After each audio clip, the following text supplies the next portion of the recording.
The Harvester by Gene Stratton-Porter. Belshazzar's decision. Bel, come here.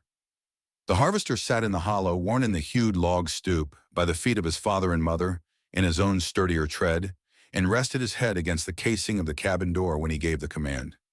The tip of the dog's nose touched the gravel between his paws as he crouched flat on earth, with beautiful eyes steadily watching the master. But he did not move a muscle. Bel, come here! Twinkles flashed in the eyes of the man when he repeated the order, while his voice grew more imperative as he stretched a lean, wiry hand toward the dog.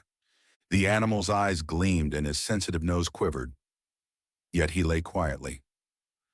Belshazzar, come and see here. The body of the dog arose on straightened legs, and his muzzle dropped in the outstretched palm.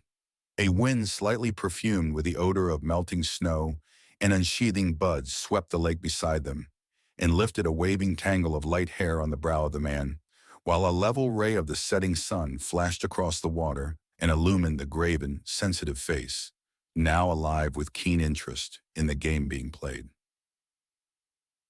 Bel, dost remember the day? Inquired the harvester. The eager attitude and anxious eyes of the dog betrayed that he did not, but was waiting with every sense alert for a familiar word that would tell him what was expected. Surely you heard the killdeers crying in the night, prompted the man. I called your attention when the ecstasy of the first bluebird waked the dawn. All day you have seen the gold-yellow and blood-red osiers, the sap-wet maples, and spring tracing announcements of her arrival on the sunny side of the levee.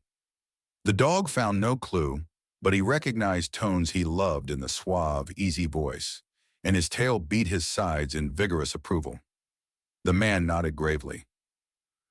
Ah, so, then you realize this day to be the most important of all the coming year to me, this hour a solemn one that influences my whole afterlife. It is time for your annual decision on my fate for a 12-month. Are you sure you are fully alive to the gravity of the situation, Bel?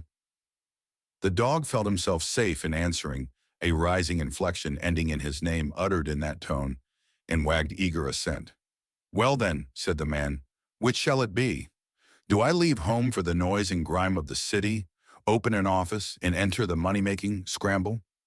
Every word was strange to the dog, almost breathlessly waiting for a familiar syllable. The man gazed steadily into the animal's eyes. After a long pause, he continued, Or do I remain at home to harvest the golden seal, mullein, and ginseng, not to mention an occasional hour with the black bass, or tramps for partridge and cottontails? The dog recognized each word of that. Before the voice ceased, his sleek sides were quivering, his nostrils twitching, his tail lashing, and at the pause he leaped up and thrust his nose against the face of the man. The harvester leaned back, laughing in deep, full-chested tones. Then he patted the dog's head with one hand and renewed his grip with the other. Good old Bel, he cried exultantly. 6 years you have decided for me, and right, every time. We are of the woods, Bel, born and reared here as our fathers before us. What would we of the campfire, the long trail, the earthy search, we harvesters of herbs the famous chemists require? What would we do in a city? And when the sap is rising, the bay splashing, and the wild geese honking in the night? We never could endure it, Bel. When we delivered that hemlock at the hospital today, did you hear that young doctor talking about his lid? Well, up there is ours, old fellow. Just sky and clouds overhead for us. Forest wind in our faces. Wild perfume in our nostrils. Muck on our feet. That's the life for us. Our blood was tainted to begin with, and we've lived here so long it is now a passion in our hearts. If ever you sentence us to life in the city, you'll finish both of us. That's what you'll do. But you won't, will you? You realize what God made us for and what He made for us, don't you, Bel? As he lovingly patted the dog's head, the man talked and the animal trembled with delight. Then the voice of the harvester changed and dropped to tones of gravest import. Now how about that other matter, Bel? You always decide that too. The time has come again. Steady now. This is far more important than the other. Just to be wiped out, Bel, poof. That isn't anything, and it concerns no one save ourselves. But to bring misery into our lives and live with it daily, that would be a condition to rend the soul. So careful, Belle. Cautious now. The voice of the man dropped to a whisper as he asked the question. What about the girl business? Trembling with eagerness to do the thing that would bring more caressing, bewildered by unfamiliar words and tones, the dog hesitated. Do I go on as I have ever since mother left me, rustling for grub, living in untrammeled freedom? Do I go on as before, Belle? The harvester paused and waited the answer, with anxiety in his eyes as he searched the beast's face.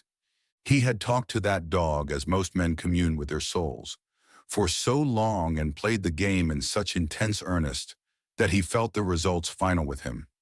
The animal was immovable now, lost again, his anxious eyes watching the face of the master, his eager ears waiting for words he recognized. After a long time, the man continued slowly and hesitantly, as if fearing the outcome. He did not realize that there was sufficient anxiety in his voice to change its tones. Or do I go courting this year? Do I rig up in uncomfortable store clothes and parade before the country and city girls and try to persuade the one I can get, probably, not the one I would want, to marry me and come here and spoil all our good times? Do we want a woman around scolding if we are away from home, whining because she is lonesome, fretting for luxuries we cannot afford to give her? Are you going to let us in for a scrape like that, Belle?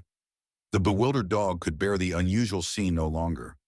Taking the rising inflection, that sounded more familiar for a cue, and his name for a certainty, he sprang forward, his tail waving as his nose touched the face of the harvester.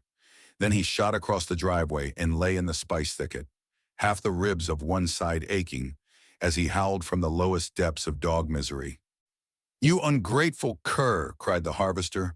What has come over you? 6 years I have trusted you, and the answer has been right every time. Confound your picture. Sentence me to tackle the girl proposition. I see myself. Do you know what it would mean? For the first thing you'd be chained while I pranced over the country like a half-broken colt, trying to attract some girl.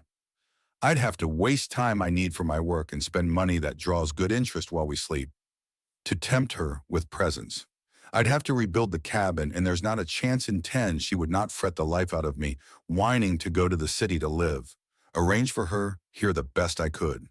Of all the fool, unreliable dogs that ever trod a man's tracks, you are the limit, and you never before failed me. You blame degenerate pup, you. The harvester paused for breath, and the dog subsided to a pitiful whimper. He was eager to return to the man who had struck him the first blow his pampered body ever had received, but he could not understand a kick in harsh words for him. So he lay quivering with anxiety and fear. You howling, whimpering idiot, exclaimed the harvester. Choose a day like this to spoil, air to intoxicate a mummy, roots swelling, buds bursting. Harvest close, and you'd call me off and put me at work like that, would you? If I ever had supposed lost all your senses, I never would have asked you. 6